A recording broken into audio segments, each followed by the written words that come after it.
VC নিয়োগ ঘিরে উত্তাল ডুয়েট, সংঘর্ষের রণক্ষেত্র ক্যাম্পাস।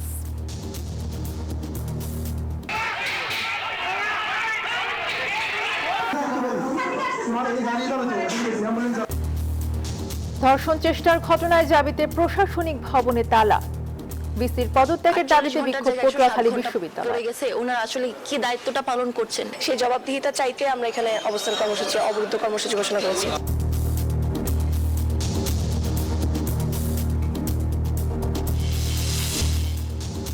নানামুখী সংকটে দিশেহারা আবাসন ব্যবসায়ীরা, বিক্রি কমেছে ৭০ থেকে ৭৫%। টিকে থাকতে চান নীতি সহায়তা।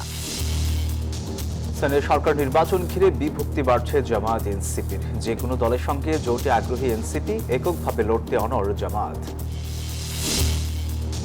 আবু সাইদ হত্যা মামলায় বেরোবের সাজাপ্রাপ্ত সাবেক ভিসিকে কারাগারে প্রেরণ, আজ থেকেই কার্যকর ১০ বছরের সাজা। ফের ইরানে হামলার হুমকি যুক্তরাষ্ট্র ইসরায়েলের। আগামী সপ্তাহেই যুদ্ধ শুরুর শঙ্কা, হরমুজ প্রণালীতে টোল বসাচ্ছে তেহরান।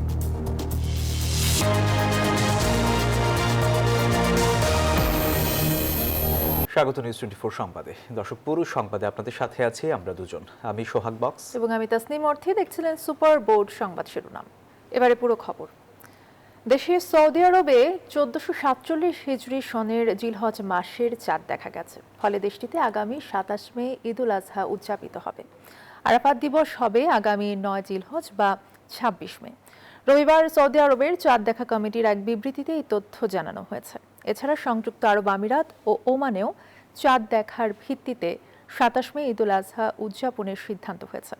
সাধারণত সৌদি আরবের একদিন পর বাংলাদেশে পবিত্র ঈদ উল আজহা উদযাপিত হয়।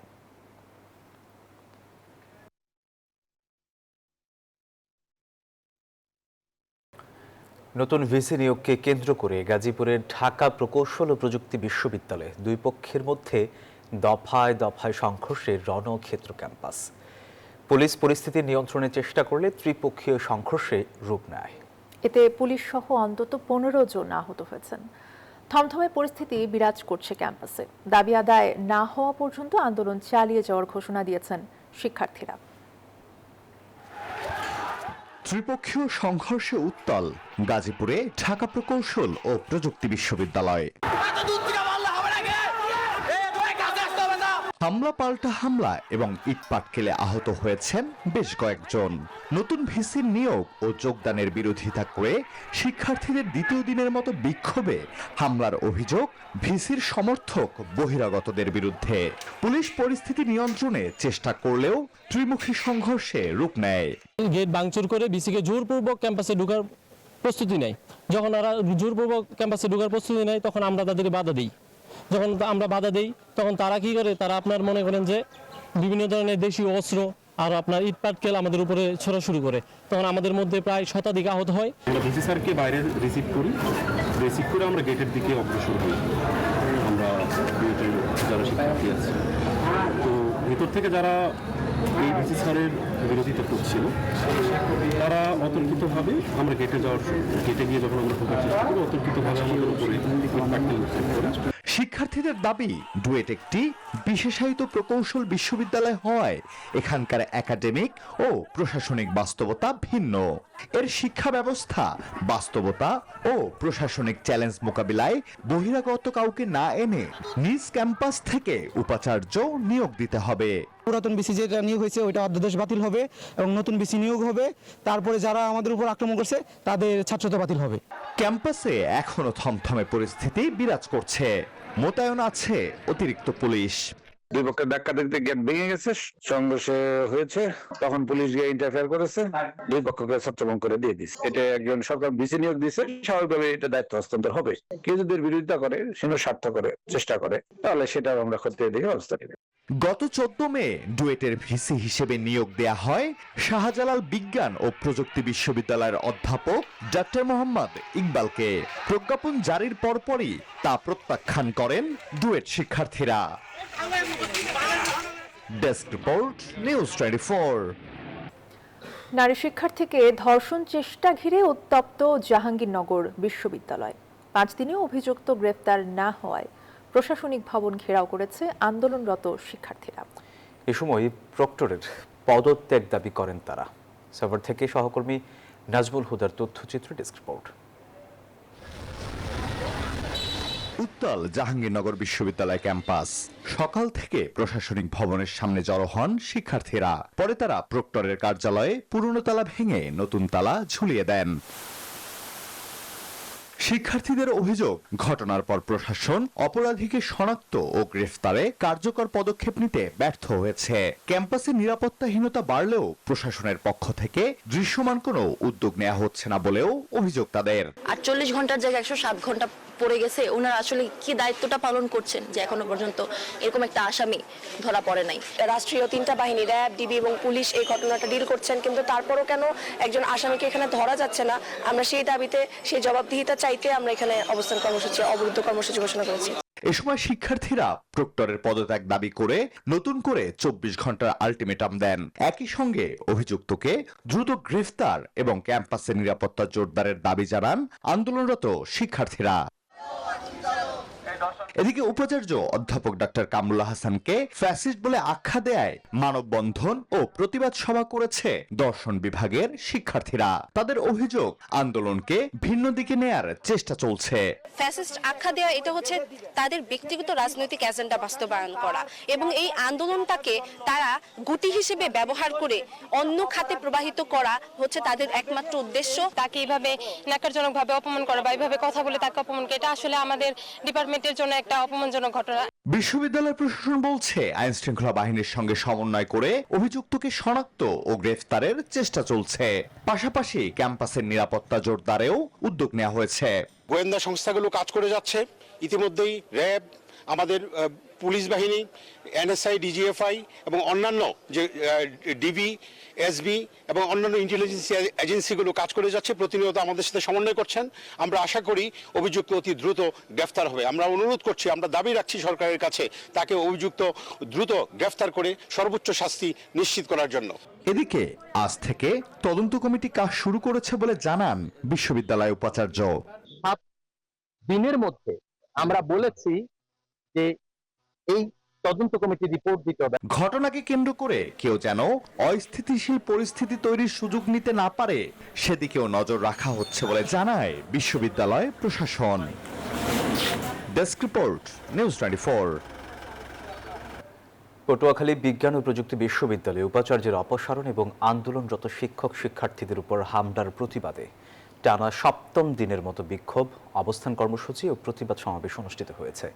রবিবার সকাল থেকে বিশ্ববিদ্যালয়ের বিভিন্ন আবাসিক হল ও বিভাগ থেকে শিক্ষার্থীরা খণ্ড খণ্ড মিছিল নিয়ে প্রশাসনিক ভবনের সামনে জড়ো হন। পরে শিক্ষক শিক্ষার্থীদের অংশগ্রহণে একটি বড় বিক্ষোভ মিছিল ক্যাম্পাসের প্রধান সড়ক প্রদক্ষিণ করে। এ সময় আন্দোলনকারীরা উপাচার্যের অপসারণ, শিক্ষক ও শিক্ষার্থীদের উপর হামলার সঙ্গে জড়িতদের শাস্তি এবং নিরাপদ শিক্ষার পরিবেশ নিশ্চিত করার দাবিতে বিভিন্ন স্লোগান দেন।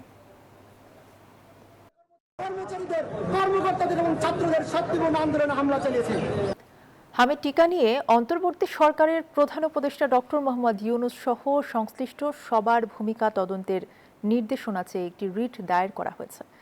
রবিবার হাইকোর্টে এই আবেদন করেছেন ব্যারিস্টার এম আশরাফুল ইসলাম। এতে অন্তর্বর্তী সরকারের সব উপদেষ্টা সহ 24 জনের দেশ ত্যাগে নিষেধাজ্ঞার নির্দেশনা চাওয়া হয়েছে। এ বিষয়ে আদেশ দেওয়া হবে বৃহস্পতিবার। রিটে বলা হয়েছে, 2.5 দশকের বেশি সময় ধরে চলমান হামের টিকাদান কর্মসূচি বাতিলের সিদ্ধান্ত একটি ফৌজদারি অবহেলা। হামের টিকা রাষ্ট্রীয় ব্যবস্থা থেকে বেসরকারি খাতে দেয়ার সঙ্গে জড়িত থাকার অভিযোগও করা হয়েছে। এতে একটা কমিশন অফ ইনকোয়ারি চেয়েছি যে ইউনূস সাহেবের আমলে যা কিছু ঘটেছে একটা ইনকোয়ারি করতে। এই যে আমাদেরকে দাসত্বর মধ্যে নিয়ে গেছে আমেরিকার, বা এই যে টিকা বাচ্চারা মারা যাচ্ছে, কেন এইগুলি কিনা হয় না, এইসব টোটাল। আমরা কিন্তু কোনো টিওআর বলি নাই। নিয়ন্ত্রণহীন মূল্যস্ফীতি, উচ্চ সুদহার ও নির্মাণ উপকরণের লাগামহীন দাম বৃদ্ধিতে স্থবির হয়ে পড়েছে দেশের আবাসন খাত। ফ্ল্যাট বিক্রি কমে যাওয়ায় পুঁজি হারাচ্ছেন ব্যবসায়ীরা, আর নতুন প্রকল্প হাতে নিতেও সাহস করছেন না অনেকেই। আর এতে ক্ষতির মুখে পড়েছেন নির্মাণ সামগ্রীর ব্যবসায়ীরাও। এমন মন্দাবস্থা থেকে উত্তরণে নীতি সহায়তা চান এ খাতের উদ্যোক্তারা। সেই সাথে আবাসন ক্রেতাদেরকে স্বল্প সুদে ঋণের সুযোগ দেওয়ার পরামর্শ বিশেষজ্ঞদের। আবি আব্দুল্লাহর রিপোর্ট। সবচেয়ে ভালো মানের 60 গ্রেডের প্রতি টন রড 3 মাস আগেও বিক্রি হয়েছে 80,000 টাকায়, যা এখন মিলছে না 95,000-এর নিচে। এ সময় সিমেন্টের দামও বেড়েছে বস্তা প্রতি 8% মতো। প্রতি ঘনফুট বালি বিক্রি হচ্ছে 130 টাকায়, দাম বেড়েছে 18%। শুধু রড, বালি, সিমেন্ট নয়, ইট পাথর সহ 250-এরও বেশি নির্মাণ সামগ্রীর বাজার এখন বেশ চড়া। ডিএসআরএমটা সাধারণত 84-85 হাজার টাকার ভিতরে ছিল, এটা বেড়ে বর্তমানে আপনার এই 97-98 হাজার টাকা চলে গেছে। বেড়ে যাওয়াতে প্রভাব পড়ছে বাজার উপরে, অনেক কনজাম্পশন কমে গেছে, বেচা কিনা আমাদের কম হচ্ছে। মার্কেটের কাজকর্ম কম, বিল্ডিং এর কাজকর্ম কম হয় শহরে, যার কারণে একটু কম চলে। নির্মাণ সামগ্রীর দামের অস্থিরতার প্রভাব পড়েছে আবাসন খাতে। আবাসন ব্যবসায়ীদের সংগঠন রিহেবের দাবি, গত কয়েক মাসে ফ্ল্যাট বা বাড়ি নির্মাণ ব্যয় বেড়েছে প্রায় 30%। ফ্ল্যাটের দাম বেড়ে যাওয়ায় মাসিক বিক্রি 1000 থেকে কমে 250 থেকে 300টিতে নেমেছে। বসুন্ধরা, গুলশান, বনানী ও ধানমন্ডির মতো এলাকায় বিলাসবহুল ফ্ল্যাটের বিক্রি কমেছে সবচেয়ে বেশি। আপনি এখন আমাকে টাকা দিবেন, চাবি বুঝিয়ে দিব, ওই দিনে মান্থ আপনি উঠে যাবেন, এইরকম ফ্ল্যাটের সংখ্যা রয়েছে 20+। সেখানে আমরা কিন্তু ইনভেস্টমেন্ট করেছি, আমরা বিক্রি করতে পারছি না। আমরা বিক্রি করতে না পারলে ব্যাংকের কিস্তি দিতে পারছি না। অনেকগুলো একটার সঙ্গে আর একটা রিলেটেড। শুধু নির্মাণ সামগ্রী নয়, নতুন ডিটেইল এরিয়া প্ল্যান বা ড্যাপ নিয়েও বিপাকে আছেন আবাসন ব্যবসায়ীরা। ফ্লোর এরিয়া রেশিও কমে যাওয়ায় আগে যেখানে 8 থেকে 9 তলা ভবন নির্মাণের সুযোগ ছিল, এখন সেটি 5 থেকে 6 তলায় সীমিত হয়ে পড়েছে। আবাসন খাতের স্থবিরতা কাটাতে ড্যাপের বাস্তবমুখী সংস্কারের দাবি জানিয়েছে রিহ্যাব। এই ড্যাপ যেটা বলা হয়েছে যে 1.5 তলা, 2 তলা, 3 তলা, 4 তলা বিল্ডিং করা হয়, তাহলে 35 কোটি মানুষের আবাসন দেওয়ার পরে দেশে কিন্তু আর চাষযোগ্য জমি থাকবে না। আবাসনের জন্য রাষ্ট্রের একটাই অল্টারনেট, সেটা হচ্ছে যে আপনাকে হাইট রেস্ট্রিকশন তুলে দিতে হবে। আমরা পরিষ্কার বলতে চাই, ড্যাপ কারেকশন নয়, এই হাইট রেস্ট্রিকশনটাই তুলে দিতে হবে। সেই সাথে আসছে বাজেটে ক্রেতা বান্ধব নীতি, কর ছাড় ও স্বল্প সুদে গৃহঋণের মতো কার্যকর পদক্ষেপ নেয়ার তাগিদ দিয়েছেন ব্যবসায়ীরা। আবি আব্দুল্লাহ, নিউজ 24, ঢাকা। গণমাধ্যমের স্বাধীনতা নিশ্চিতে আইনের অগণতান্ত্রিক ধারা বাতিলের দাবি জানিয়েছে সম্পাদক পরিষদ। রোববার সচিবালয়ে প্রধানমন্ত্রীর সঙ্গে বৈঠকের পর সাংবাদিকদের সাথে কথা বলেন সংবাদকরা। এ সময় তথ্যমন্ত্রী জানান, বিভিন্ন মামলায় গ্রেপ্তার সাংবাদিকদের বিরুদ্ধে অভিযোগ খতিয়ে দেখে যথাযথ ব্যবস্থা নেবে সরকার। সচিবালয়ের মন্ত্রিপরিষদ বিভাগের জনপ্রশাসন সভাকক্ষে প্রধানমন্ত্রী তারেক রহমানের সঙ্গে সম্পাদক পরিষদের বৈঠক অনুষ্ঠিত হয়। এ সময় গণমাধ্যম সংস্কারে দ্রুত গণমাধ্যম কমিশন গঠন অথবা প্রেস কাউন্সিলকে শক্তিশালী করার বিষয়গুলো উত্থাপন করেন সম্পাদকরা। নিরপরাধ সাংবাদিকরা যেন হয়রানির শিকার না হয় সে বিষয়ে প্রধানমন্ত্রীকে অবহিত করা হয়েছে বলেও জানান তারা।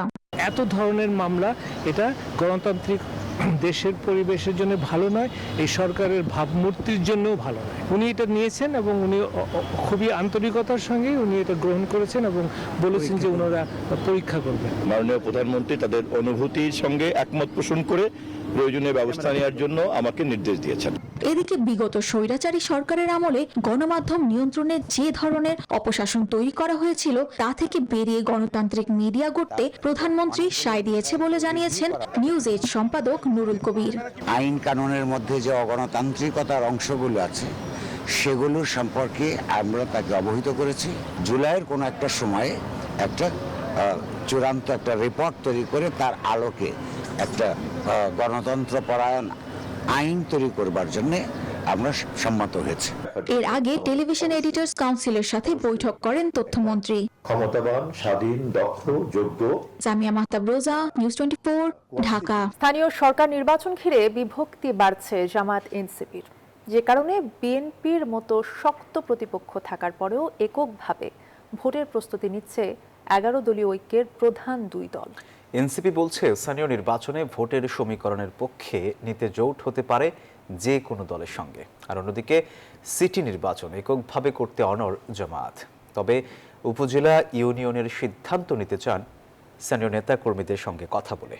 বিস্তারিত তাহিদুল ইসলামের রিপোর্টে।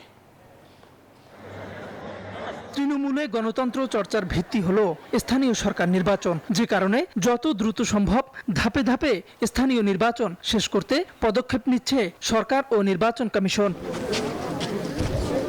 সবশেষ জাতীয় নির্বাচনে ঐক্য থাকলেও স্থানীয় সরকারের ভোট ঘিরে প্রকট হচ্ছে জামায়াত এনসিপির মতবিরোধ, যে কারণে এককভাবে স্থানীয় সরকার নির্বাচন করার সিদ্ধান্ত হয়েছে 11 দল ঐক্যের অন্যতম প্রধান দুই দল জামায়াত ও এনসিপি। সিটি নির্বাচনে একক প্রতিদ্বন্দ্বিতা করলে মুখোমুখি অবস্থানে থাকবে মাঠের নেতাকর্মীরা, যার প্রভাব পড়তে পারে 11 দলীয় ঐক্যে, এমনটাই মনে করছেন জাতীয় নাগরিক পার্টি এনসিপির মুখ্য সংগঠক সার্জিস আলম। অন্যান্য রাজনৈতিক দলগুলো হতে পারে বিএনপি, ইসলামী আন্দোলন বাংলাদেশ, বাংলাদেশ খেলাফত মজলিস, এই জায়গায় একটা জোটগতভাবে এনসিপি করে যদি 3-4টা সিটি কর্পোরেশন জিতে আসার একটা সম্ভাবনা তৈরি হয়, সেটাও হতে পারে। এদিকে জামায়াত ইসলামীর দলীয় সিদ্ধান্ত, তারা এককভাবে স্থানীয় সরকার নির্বাচনে অংশগ্রহণ করবে। বিশেষ করে সিটি কর্পোরেশনে দলটি কাউকে ছাড় দিবে না। তবে এনসিপি মনে করছে এককভাবে ভোট করলে কোনো দলেরই মঙ্গল হবে না। শেষ সময়ে গিয়ে যেটা জোটগতভাবে অন্তত সিটি কর্পোরেশনটা হলে ভালো হয়। এখন পর্যন্ত আমাদের সিদ্ধান্ত হচ্ছে আমরা এককভাবে সিটি কর্পোরেশন মেয়র ইলেকশনটা করব, সেই প্রস্তুতি নিয়ে আগাইতে বলা হয়েছে।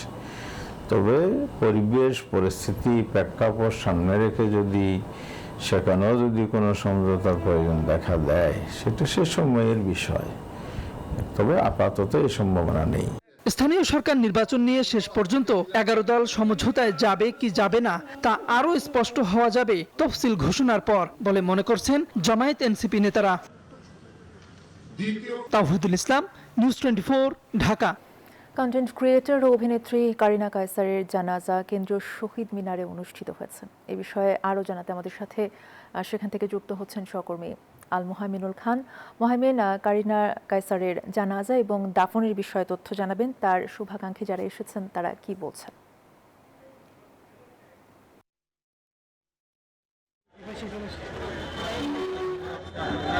এই মুহূর্তে দাঁড়িয়ে আছি জাতীয় শহীদ মিনারের সামনে। এখানে কিন্তু এই মাত্রই কারিনা কায়সারের নামাজে জানাজা শেষ হয়েছে এবং সেখানে কিন্তু বিপুল সংখ্যক সাধারণ মানুষ সমাগম হয়েছে। দেখতে পাচ্ছেন এরই মধ্যে কিন্তু তারা যারা শুভাকাঙ্ক্ষী রয়েছেন তারা কিন্তু ভিড় জমিয়েছেন। আমার ঠিক পেছনেই রয়েছে কারিনা কায়সারের মরদেহটি। এই আর্মি ওয়েলফেয়ারের যে লাশবাহী গাড়িটি রয়েছে সেই গাড়িতে করে এই মাত্র কারিনা কায়সারের মরদেহ নিয়ে যাওয়া হচ্ছে জানাজা থেকে। এই জানাজা অনুষ্ঠানের সময় কিন্তু সামনেই ছিল গাড়িটি এবং গাড়ির মধ্যেই ছিল লাশ এবং তার মরদেহটি কিন্তু বের করা হয়নি আর সেখান থেকে গাড়ির মধ্যেই রাখা হয়, যেহেতু বেশ গরম বাইরে এখন। এবং তার বাবা মা এবং আত্মীয় স্বজন সহ যারা শুভাকাঙ্ক্ষী রয়েছেন তারা কিন্তু এখানে এসে উপস্থিত হন এবং ক্রন্দনরত অবস্থায় সবাই কিন্তু তার জন্য দোয়া চান এবং বিভিন্ন অবদান, জুলাই আন্দোলন থেকে শুরু করে বিভিন্ন সময় কন্টেন্ট থেকে শুরু করে সাংস্কৃতিক অঙ্গনে তার যে অবদান তা তুলে ধরেন। তো এই সব মিলিয়ে কিন্তু যারা শুভাকাঙ্ক্ষী রয়েছেন এখানে কিন্তু রাজনৈতিক দল মত ভেদে সব ধরনের মানুষ এসে উপস্থিত হয়েছেন এবং এই জানাজায় অংশ নিয়েছেন। তো জাতীয় শহীদ মিনারের সামনে থেকে এই ছিল এখন পর্যন্ত আমার কাছে সর্বশেষ তথ্য। ধন্যবাদ আপনাকে। আল মোহামিনুল খান জানাচ্ছিলেন কেন্দ্রীয় শহীদ মিনার থেকে। দেশের জ্বালানি খাত মুষ্টিমেয় শক্তিশালী অলিগার্কদের কবলে পড়েছে, যা সংস্কারকে বাধাগ্রস্ত করছে এবং প্রতিযোগিতার পরিবেশ নষ্ট করছে, এমন মন্তব্য করেছেন প্রধানমন্ত্রীর অর্থ এবং পরিকল্পনা উপদেষ্টা ডক্টর রাশেদ আল মাহমুদ তিতুমির। বিকেলে রাজধানীর একটি হোটেলে বেসরকারি উন্নয়ন সংস্থা centre for policy dialogue CPD আয়োজিত আসন্ন বাজেটে নবায়নযোগ্য জ্বালানি প্রত্যাশা ও বাস্তবতা শীর্ষক সংলাপে তিনি এসব কথা বলেন। এ সময় ডাক ও টেলিযোগাযোগ তথ্য প্রযুক্তি মন্ত্রণালয়ের উপদেষ্টা আসিফ রেহান আসাদ বলেন, একটি ভারসাম্যপূর্ণ জ্বালানি পথের রূপরেখা দিতে চায় সরকার। ইসলামাবাদে শান্তি আলোচনা থমকে যাওয়া ইরানে ফের বড় হামলার প্রস্তুতি নিচ্ছে যুক্তরাষ্ট্র ও ইসরায়েল। নিউ ইয়র্ক টাইমস বলছে, প্রেসিডেন্ট ডোনাল্ড ট্রাম্পের অনুমোদন পেলে আগামী সপ্তাহে শুরু হতে পারে এই যৌথ সামরিক অভিযান। প্রতিবেদনে বলা হয়, এবার লক্ষ্যবস্তু হতে পারে ইরানের সামরিক ও পারমাণবিক স্থাপনা এবং খার্গ দ্বীপের মতো গুরুত্বপূর্ণ তেল রপ্তানি কেন্দ্র। তবে পারমাণবিক স্থাপনায় অভিযানের ক্ষেত্রে বড় ধরনের ঝুঁকি দেখছেন বিশ্লেষকেরা। নতুন করে দীর্ঘমেয়াদী এই যুদ্ধের জন্য এখন কেবল ট্রাম্পের চূড়ান্ত সিদ্ধান্তের অপেক্ষায় রয়েছে তেল আবিব। আর এই ছিল নিউজ 24 সংবাদের এখনকার আয়োজনে। এতক্ষণ সাথে থাকায় ধন্যবাদ সবাইকে।